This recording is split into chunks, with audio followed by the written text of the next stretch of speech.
Okay, welcome back to another episode of Jump Scare. I'm Shad Youngblood. And I'm bed to be deadly. Ooh, and we have a special guest with us today. Please welcome Scary Carrie. Hello. All right, today we're going to talk about a couple each of our favorite vampire movies. So, who wants to start us off? I'll start off. All right. If you didn't know before we told you we were going to be talking about our favorite vampire movies with my introduction of the classic vampire language or speak or what is it? Was that more like the Count from Sesame Street though, or was it actual vampire? I didn't say bad to be deadly, did I? It's Sort close. of. It's close. My favorite vampire movie.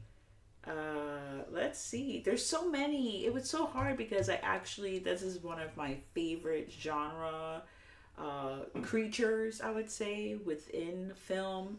So I own a lot of vampire movies. But I'm going to say hands down, my all-time favorite vampire movie is Twilight. There's just something about those glittery bastards I just fucking love so much. Real men glitter. Apparently. And sparkle. I hate to be that person, but it's Fright Night. I've seen that movie so many times. I can't even count how many times I've seen it. Probably just as much as I've seen Halloween. Well, that's up there then. Yeah, but you know what's crazy about it? Every time I see it, I find new things about it. Yeah, well, that's what you do with most movies. Yeah. What is it that drew you to Fright Night? It's Chris Sarandon, that sexy fucker. You know what I like about him? He's not the stereotypical vampire. One, he has... because he's not like this super rich in a mansion guy, or he doesn't own, he's not crossing the sea like fucking Bram Stoker's Dracula, in a fucking boat. He's not all fancied up with jewels. He's like a regular dude that lives next door to a freaking kid in high school in a regular house. It's the most expensive house in the neighborhood, sure. But, I mean, if you look at it, I wouldn't want to live there. It looks like a shithole. And then, yes, he has, his kind of his man boy with him, who we never find out, is he a ghoul? Is he, what is he? What is he? Minion. Yeah. He's a minion of some kind, but we don't exactly find exactly what he is, Yeah, I'm going to say he's a ghoul. And he's not attractive in the classical sense. There's just something about him. It's his voice, the way he carries himself, that I find to be extremely sexy. And the fucker can dance. He dances, I don't care. Dances amazingly. Yeah, it was choreographed, but I'm going to oversee that. I'm going to say he just came with all his own moves. And he got the moves, so I'm all about him. All right. Scary Carrie, what's one of yours? Well, I think I know what it is. But... Well, first and foremost, it's the only vampire movie, 1987, year I was born, The Lost Boys. And what was it about The Lost Boys? Directed by Joel Schumacher. Oh, here we go. Yeah, know all kinds of trivia. All right, what was it that got you interested in Lost Boys? I honestly can't say because I've been watching it, I feel like since I was maybe 3. Possibly earlier. I've got 3 older siblings that were born in the early 80s, and I was born in 87, so naturally we had a couple VHS tapes, and that was one of them. And I know I've seen in the hundreds, I'd say, of times. It's definitely something I just put on the background at this point. I don't even really feel like I can watch it anymore because I've seen it so many times that I'll just put it on in the background if I'm cleaning. I own the vinyl record of the soundtrack. I own We don't have to get 2 VHS copies. We don't have to go there because then I could be forever and a day saying the same thing about Fright Night. I also own. You have a few VHSs and some soundtracks for that too. Yes. Yes. No. We definitely when Carrie and I love something, we really love something. Yes. We to an want extreme. everything. Yes. And I remember going to that show at the Indian of the Lost Boys, and you could quote that word for word. I can quote it word for word, beginning to end. Come on, Carrie. Let's test it. What is the first lines in the movie? Let's see, the first lines of the You movie. have to whip out the script. Let's whip it out. Go ahead. I told you to stay off the boardwalk. Yep, there you go. Boom. Yeah. Killed it. Now, And do you know how many times they say Michael in it? oh man, I want to say like in the 80s. It was pretty high. That video Yeah. that they've made where it's the supercut of all the people saying Michael. Yeah. Michael. Yeah, that's pretty amazing. Michael. It could be a Halloween movie with how many times you say Michael. I think Yeah. it's even more. Come with us, Michael. Oh my gosh. They're only noodles, Michael. So you don't have like a pinpoint thing like it's I would Kiefer say- Sutherland I or... would say growing up, it was definitely Kiefer Sutherland. Even as like a child, weirdly, I found him very alluring. We're gonna see alluring. attractive. I think just they were cool. The way they dressed, the way they talked, that they were into rock and roll. I think it kind of set a precedent at that time for vampires. And Well, it had the coolest poster where it was like, sleep all day, party all night. You Yeah. know, you never grow old, never die. It's cool to be a vampire. yeah, That was but a great poster. outside of the vampires, the Frog Brothers, just amazing characters. You want to be them and hang out with them and, go chase ghouls and werewolves out of high profile.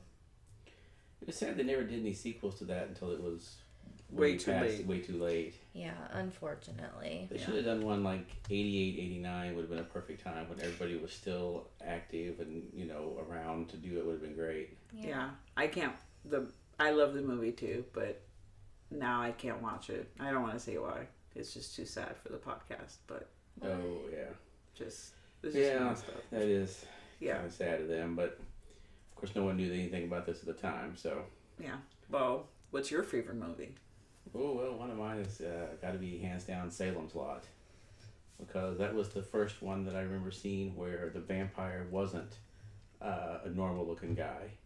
He wasn't a guy that could blend in with society. The vampire in that's, got that long, snaggled teeth.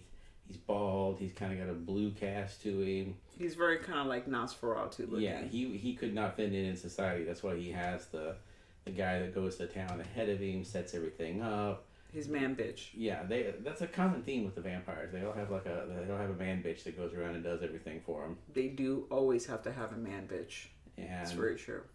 and of course one of the creepiest scenes ever is where the little boy vampire is floating outside the window, scratching on the window of the other kid, saying, "Let me in. Just let me in. It'll be fine." Fuck no. No one that's floating outside your window at night in the creepy fog scratching and saying, "Let me in." Don't. I feel like later on, Buffy, the I was Vampire gonna Slayer, say replicate. the exact same thing. Yeah. We'll get to that later, though. There's a great one of The Simpsons too, where Milhouse is scratching on the window outside there, and he goes, "It's cool. You get a free small soda at the movies if they say you're a vampire." So yeah, that's always been one of mine. And just seeing the whole town it was kind of like you were seeing the beginnings of like the zombie plague or something. You start to see everybody in town slowly disappear because there's less and less people in town each night until you even see the sheriff packing up and going, "You know what? It's time to get the fuck out of town. I'm just going to go." I'm the sheriff, but I'm leaving. So yeah, that was always one of mine. Do you have did you read the novel before you had seen the movie, or did you do it after? No, I read the novel after. I saw the movie when I was very young, like when it was a miniseries on TV in like 78, 79. Toby Hooper did a miniseries of it, which they finally just put out on Blu-ray. Before, all you could get was like the shortened movie version of it, but now they have the full like 3.5 hour version of it out on Blu-ray, which you see a lot more of. There's a lot more characters. You see a lot more of how the town kind of falls apart. Do you prefer the novel? Really, the novel and the Toby Hooper one are pretty close. They're not that much different. Mm-hmm. There's a few like minor like gory details that are different in the book, but for the most part they're the same. And then they remade it in like 2001, 2002. They remade it with Rob Lowe as a miniseries also. Yeah, it was okay, but it wasn't as creepy as the original one. And there's actually if you get like the deluxe Salem's Lot novel, it comes with like a little prequel story that takes place hundreds of years before in Jerusalem's Lot, which is really cool. It's all told from the perspective of a guy writing letters to his friend out of state, and how everything kind of is going to hell in his little house that he lives in near Jerusalem's Lot. So yeah, I've always been a big fan of that one. Interesting.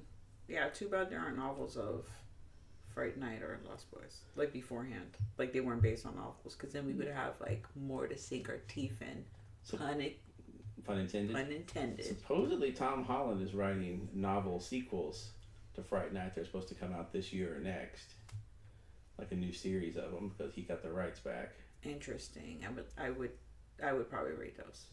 Maybe. Yeah, that'll probably be pretty good, because with him getting back in it and doing it, it should be interesting to see. Maybe they'll get enough interest that they'll pick it up on Netflix or something. That'd be cool, but it's like, I don't care about any of those people. I want William Ragsdale and I want Chris Sarandon. Can we just go back in time? I think it works that way, but you can give it a shot. No time machine? No time machine. No? Okay, what's another one of yours? I don't know. I know Carrie already has one at the ready, so I'm going to let her go. Oh, well, let's just segue into Buffy the Vampire Slayer, the movie. Oh, okay. The story was written by Joss Whedon, who went on to do the television show. Yep, and many other things. Yes, and although the movie was not his vision... Yeah, it didn't come out like he intended. It holds just a special place in my heart. When, growing up in the early 90s, you go to the video store every couple weeks, and that was definitely one of the maybe 4 or 5 movies I'd ask to get every single time. And as another one that I fortunately or unfortunately can quote the entire movie.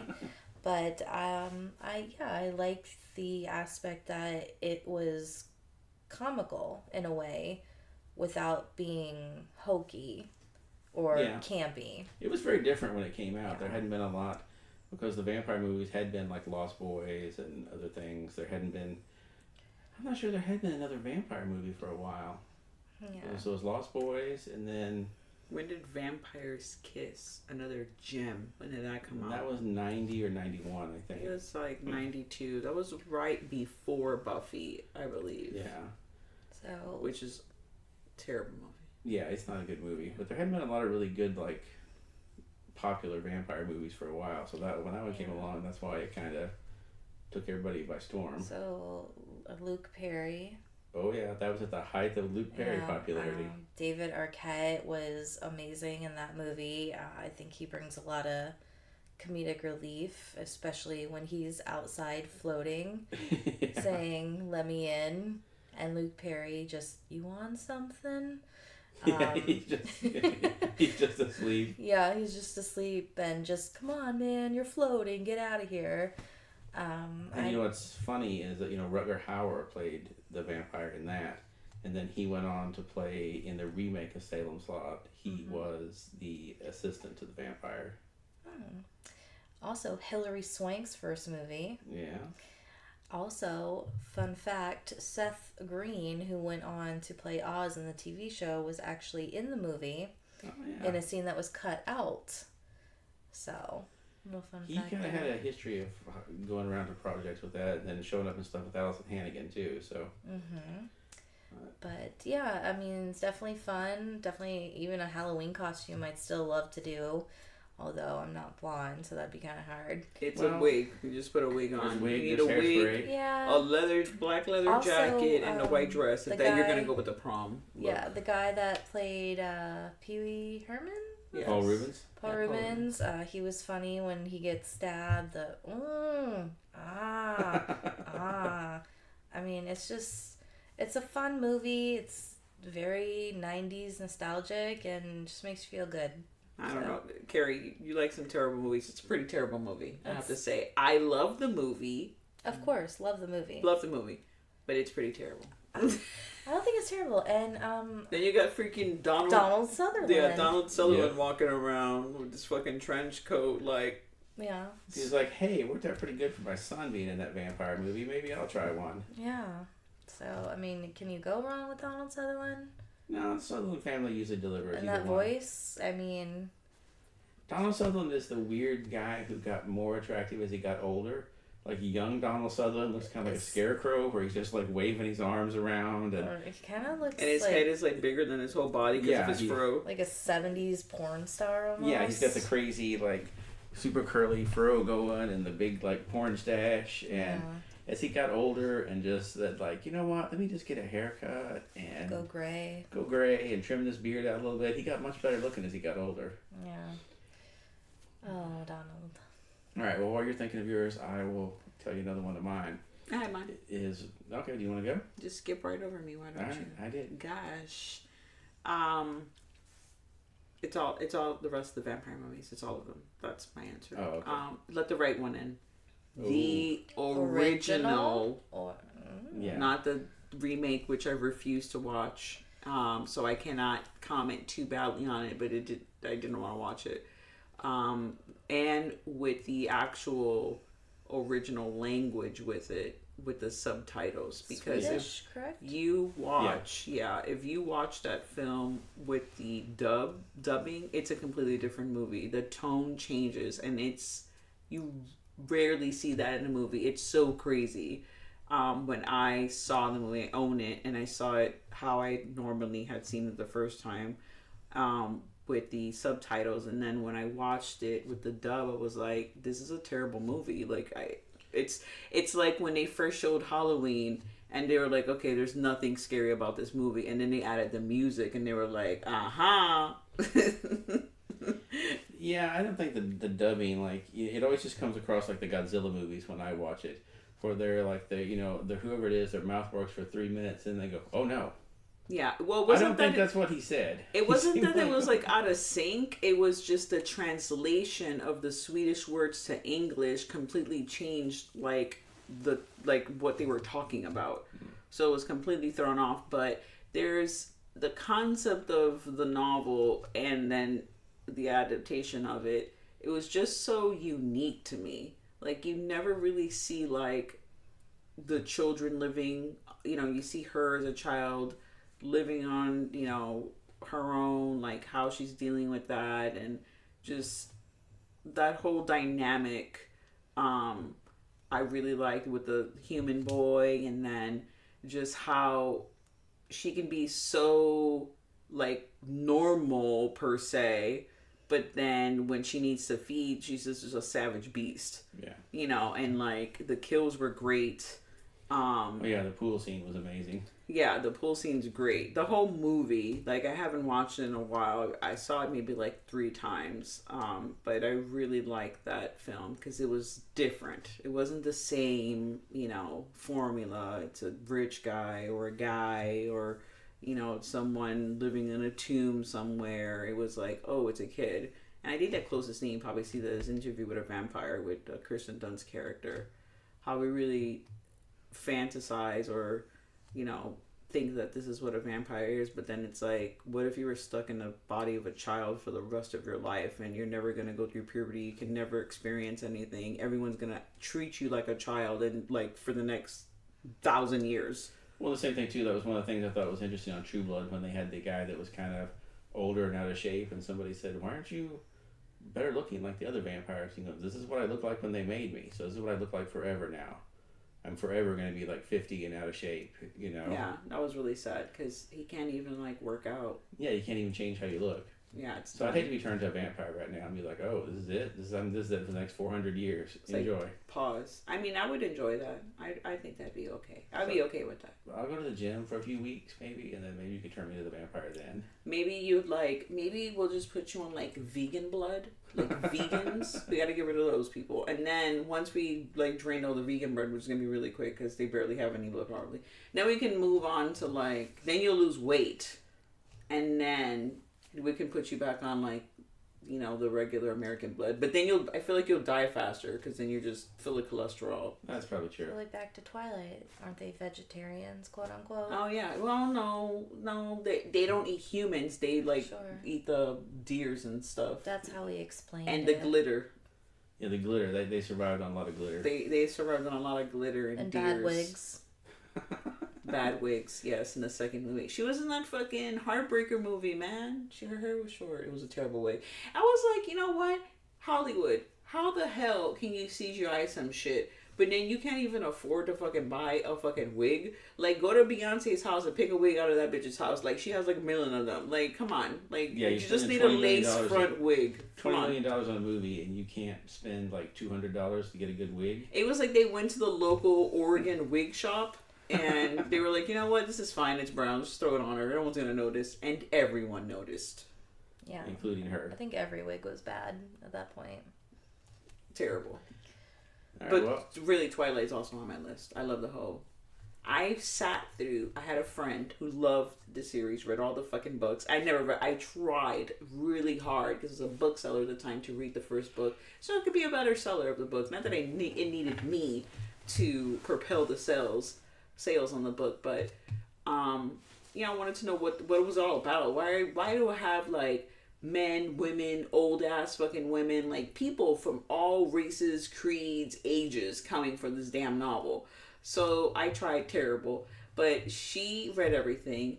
Then she's like, you know what, you want to come to like the last movie's coming out, but we're going to do a marathon and we're going to see every single movie. Who was this? Keisha. And I sat through every single movie. wow. It was like 12 a.m. to like 12 p.m. to 12 a.m. or 12 a.m. to 12 p.m. Theater? In the theater. I was there for 12 hours. Wow. Guys, 12 hours. It was fun? Twilight. That's an intense amount of Twilight, especially in the theater. It was. And I wish, why can't they have done it? You know what? I think they actually did do that with the Harry Potter movies, but Yeah, I they missed did. out.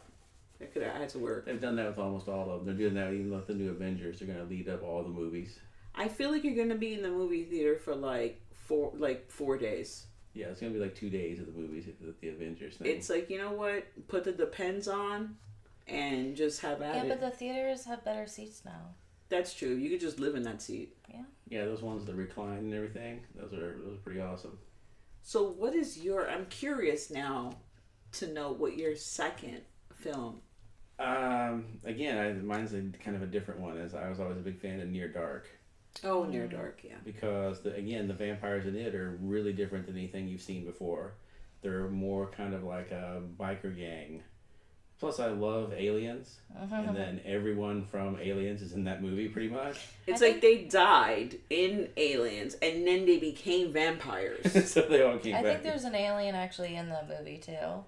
Like hiding in the background somewhere. And of course, Adrian Pasdar is in it, and I love that guy. He always is like, it's one of his rare movies where it's like, oh, he's not the psychopath. But, yeah, it's just because it was different. I mean, you got Lance Henriksen, Bill Paxton. Oh, R.I.P. Bill. Yeah, Jeanette Goldstein, and That annoying kid. yeah, the annoying kid. That was the worst part of the only part of the movie that was like, can't you just throw that kid out in the sunlight? Why do I always think that kid is a kid from Teen Witch? But he's not. I think he is. Is he? Yeah, I think he is. Yeah, I think he is. He is a kid from Teen Witch. Top that. But yeah, it's just because it was, again, like I said, it was so different, and I love the stories of like Lance Henriksen supposedly went out and picked up random hitchhikers in character to try and scare them and see if he could pull off like just scaring random people as his character, and then later thought, I probably shouldn't have done that. One of these random hitchhikers I picked up might have actually been a real killer. Yeah, he seems like an odd bird. Yeah, he's kind of a strange guy. So I don't. If Lance Henriksen picked me up, I wouldn't give him any problems. Even now, I don't care how old he is. He's still creepy and scary. Why, when I think about that movie, I think about Nightbreed. And why didn't Nightbreed have a fucking vampire in it? You failed Clive Barker. Why didn't you have one? He's Maybe not really he done did. a full-on vampire. I mean, the people in Nightbreed are kind of like vampires. They can't stand sunlight. They pass on the curse by biting people. Maybe they are like his form of vampires. His version of a vampire. Yeah. Like I Am Legend. Or The Passage. Yes. The Passage is a new series that'll be coming out pretty soon, and we have randomly we have an expert here on it. I can't take that thing seriously because it has Zach from Saved by the Bell. So every time I look at him, I'm like, why not wake up in the morning and I kill a little vampire? Like I would throw a whole song, but like mix vampires in there. He's not Zach anymore. The blonde hair's gone. He's Mark Paul. The blonde hair was there. It's kind of like a blondish brown. In the picture I saw. In the picture I saw, it was like blondish brown. I'm interested to see the take. I think it probably would have done better like on a Netflix or a Hulu, but I'm interested to see the take because the book was really fun. It was a really fresh idea. Give us a synopsis for those that do not read, nor do they know what a book is. BOOK. So one thing to know, which I'm interested to see how the series will do this, is the book is really set in two different times. Present day, when basically vampirism has been made into a virus of sorts. There's a lot to go into how they found it, but they made it into some sort of virus where they did tests on death row inmates, very specific death row inmates, and that's part of Mark Paul Gosselaar's character's job is to convince these death row inmates that try this basically test drug that the government is doing and you can get out of your death sentence. And obviously it goes awry. And then the second half of the book is set about 100 years in the future. People, really the only people that have survived live on these compounds that the government made that are secured with, I guess, ultraviolet lights at night. But the problem coming into now is obviously the government didn't make it.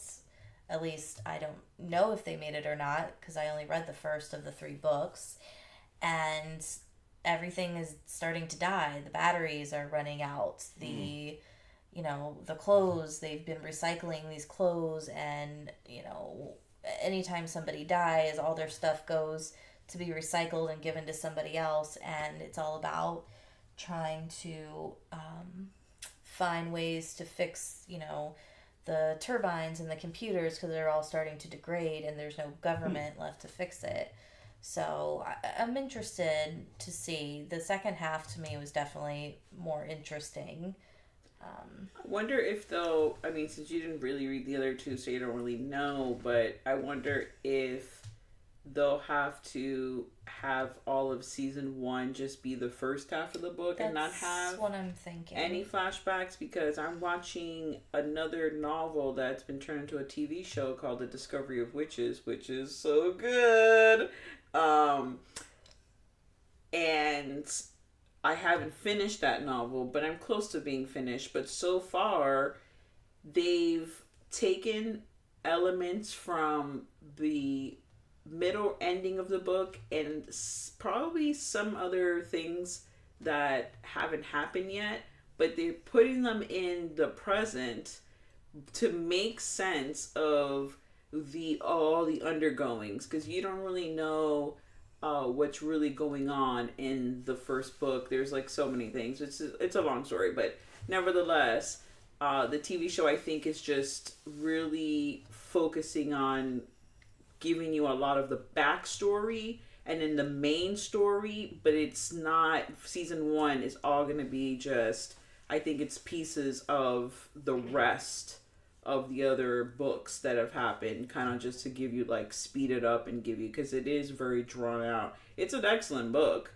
but there's just so much, it's about not to talk about, obviously, non-vampire thing, but there are vampires in this book, so historian finds, calls, she's doing research on, she's a alchemist, researcher, and she goes and calls a book at the library, like, just, I want to look at this book because she's in Oxford, and all the books are, like, antique ones. So she asks the librarian to go and, like, see if they can get this book, and she calls the book, the librarian sees there's no book there, and then she goes to get the other books. When she comes back, she passes the section where the book is again, and the book appeared. The book is there now. So she's like, okay. So she gives the book to the girl, and the girl opens the book, and there's like a connection between her and the book. And she is a witch that has not come to terms that she doesn't want to really acknowledge her witch part. And she's kind of hidden that away. Her parents were murdered, and they were witches, and her aunts are witches, but she wants to just be like a normal human being. And she's a doctor. And she has this connection with the book, so she gets freaked out and returns the book back. And once that book is open, it literally calls to all the creatures that are in the surrounding area, and they all feel a certain kind of way, like, oh shit, something just like, I feel it in my blood, there's something weird going on. And they all zone in on her, and no one has seen this book for over 1,000 years. So the person that approaches her is a vampire, and he has also been looking for the book since 1856. Let me guess, it's her love interest. And there you go.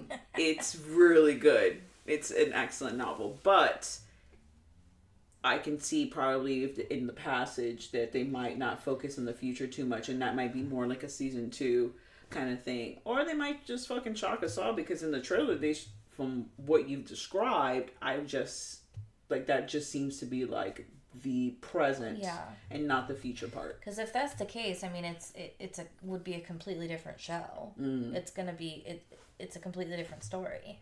That'd be interesting to see, though. Because you completely change characters and everything into the future, so that'd be kind of interesting to see. I hope they do it that way. Yeah. Now, I haven't watched the series of it, but the books that Guillermo del Toro and I think his name is something Hogan wrote called The Strain. I want to say his name is Paul Hogan. Yeah. It was kind of a similar thing where there's a vampire that comes to New York, and he starts spreading vampirism, kind of like a disease.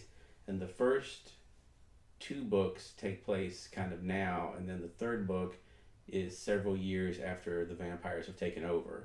They've done something that caused a lot of the nuclear reactors to overload, blow up, and put like radioactive waste and stuff into the air that blots out the sun most of the day. So there's only like 2 or 3 hours of daylight every day, and the rest of the time the vampires are free to do whatever. And it's the same kind of thing. They're rounding up humans, putting them into camps, and it's kind of about the resistance. It's not hundreds of years later or anything like that. It's just maybe 5 years later. But it was still interesting to see. And I think the series just finished last year. Like, they finished up all 4 seasons of it. So I've been kind of wanting to start it and see what it's like. Wasn't that based on a Michael Crichton? No. That's the one. This one I just said was Guillermo del Toro that did it. Oh. There's another. What am I thinking of? I'm not sure. The Stand, maybe? That was Stephen King. Stephen King. Maybe that's what I'm thinking of. You might be thinking of The Stand, because the nuclear reactor thing that happens in The Stand. Yeah, there's a lot of that in The Stand. There's kind of similarities in it, but it was a pretty good book series. So now that the show's done, I'm kind of interested to watch it and see how it goes. Yeah, I always like the cover art of those books. Yeah, they were kind of gothic and. They're creepy looking. Any other vampire favorites? I mean, you can go on forever on some of these. Okay. Let's think. Well, okay, here's a question. What's your least favorite vampire movie that you've seen that you were just like, oh no? I mean, besides although Twilight. I would gotta go with Twilight at some point. We can't pick Twilight. We already discussed it, and we said it was my favorite all time. So I feel like there is another interesting movie by Xantium, which again I think that one I haven't seen. It's a long movie. It's interesting. Well, wait, you like that movie? Though. I did really like that movie. You don't hate it, so you can choose that one. I still want to give a... Oh, you want to give your 2 cents about it? Okay, 2 cents. Yes, no, just give a honorable mention. Because I think it was a good, fresh take. How it was basically a boys' club to become a vampire. And this woman just kind of said, no, I'm going to be a vampire too. And then made her daughter a vampire. And they've been together for quite a long time. And it goes awry. That's interesting. I haven't seen that one. I'm looking through the list of vampire movies, and let me tell you guys. I mean, there's so many movies in here. Dusk Till Dawn, like that. I love that movie. Oh, yeah. Blade. I've always wanted to show that to someone that had no idea that there was going to be vampires in it. Yes. That didn't know, that just showed to somebody that thought it was another Tarantino crime movie, and then let them just be completely shocked. I'm a huge Queen of the Damned fan. I don't care. Oh, Aaliyah's birthday was this week, and I did plan to watch that movie this week in honor of her. She did great in that. I love the music in that movie. I wasn't a fan of Lestat only because I really did like Tom Cruise's take. Yeah, but that's I know 1800s Lestat. 100% agreed. I'm sorry. I have a hard on for Stuart Townsend, so I was just like, oh my god, he's so hot, and he's like rocker Lestat. Like, I love it. I'll take Tom Cruise's Lestat. He's a little bitch. No, that's Hate Louis. him. Louis was the kind of a bitch. whiner. No, Louis is Lestat hot. just enjoyed. He has just a enjoyed soul. being a vampire. He just enjoyed being a vampire, man. And you wouldn't think Tom Cruise could probably pull off that character that well. But he did. Yeah. My theory on Tom Cruise is if he's a vampire. Boom. Well, that's part of it too, but I think anytime he's going to play a weird, freaky character, he's fine. It's just when he plays normal characters, it's less believable. Yeah. The crazier Tom Cruise is on things like that. When he gets older, because Risky Business is pretty fucking good. Yeah. Just because it's fucking on a train. I do like him as War of the Worlds. I love that. Yeah, that wasn't bad. Okay, well, we digress. My least favorite vampire movie would be, I just had on the tip, the remake of Fright Night. Fucking terrible. The Lost Boys sequels. Oh yeah, those are some not very good movies there. No, this is a terrible movie. When I hear people talk about what's your favorite, what a vampire movie, what's your favorite horror movie, and they tell me Halloween, the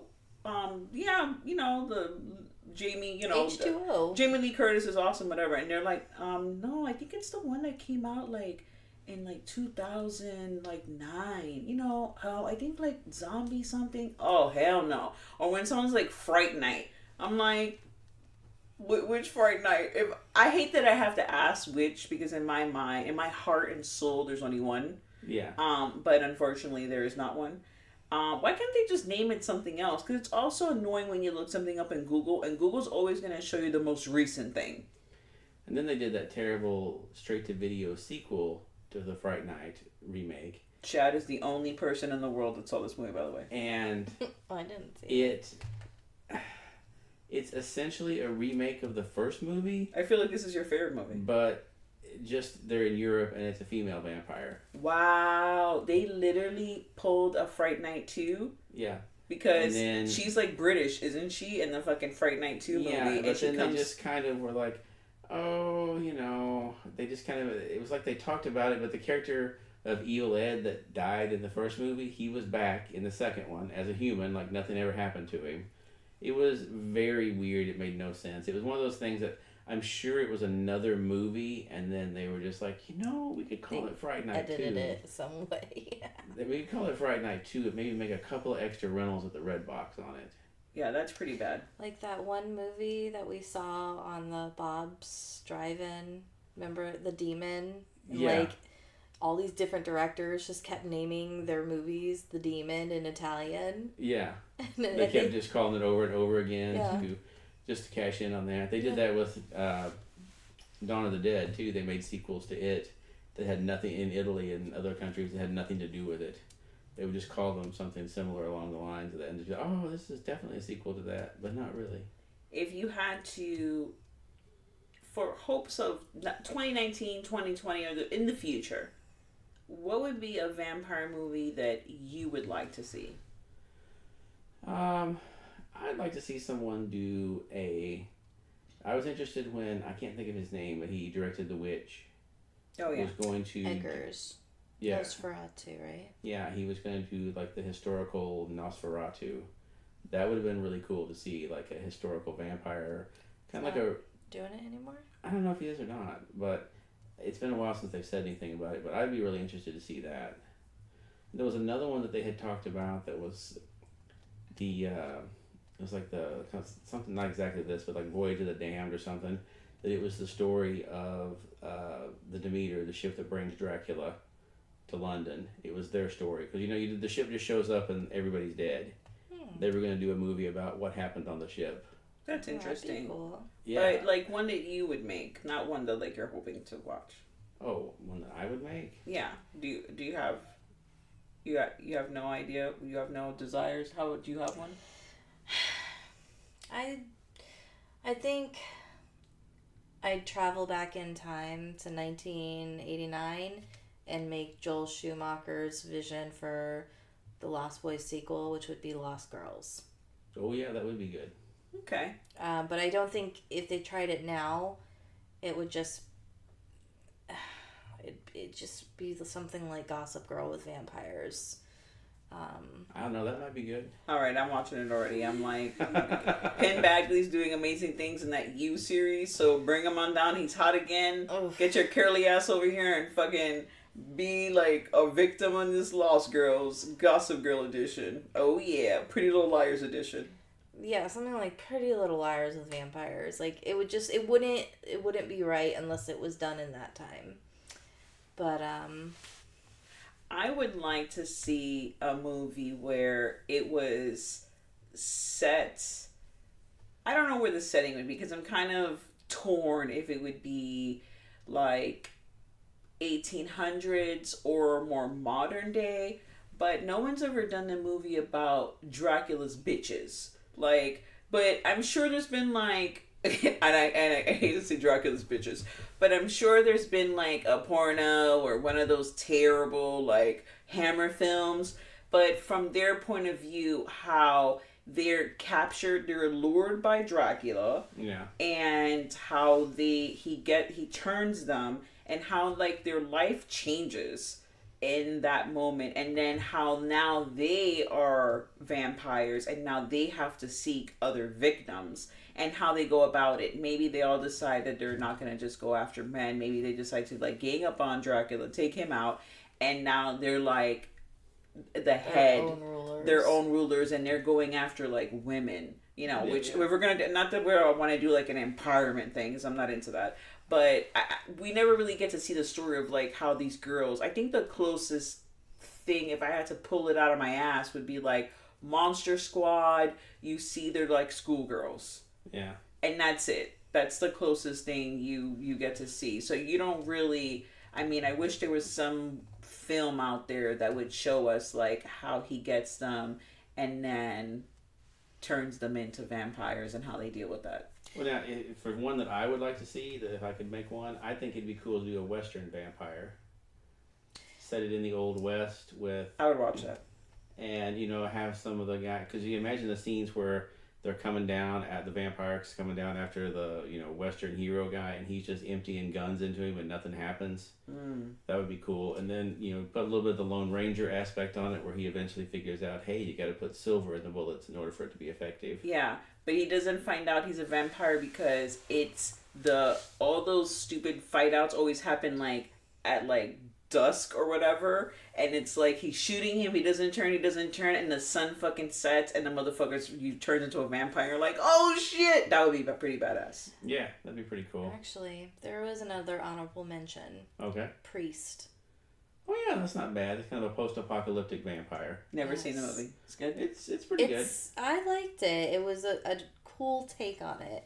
Post-apocalyptic. It's kind of like if it was Blade Runner, but they were vampires.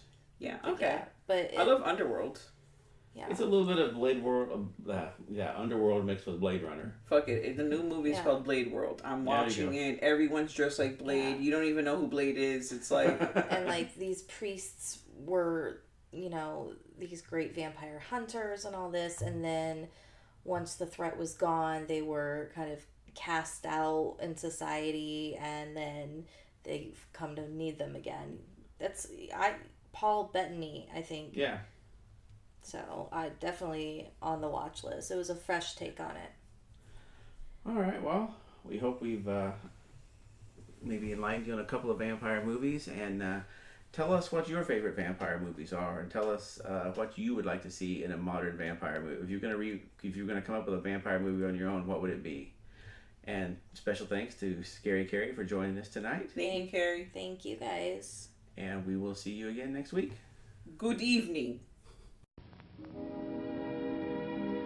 And now, folks, it's time to say goodnight. We sincerely appreciate your patronage and hope we've succeeded in bringing you an enjoyable evening of entertainment. Please drive home carefully and come back again soon. Good night.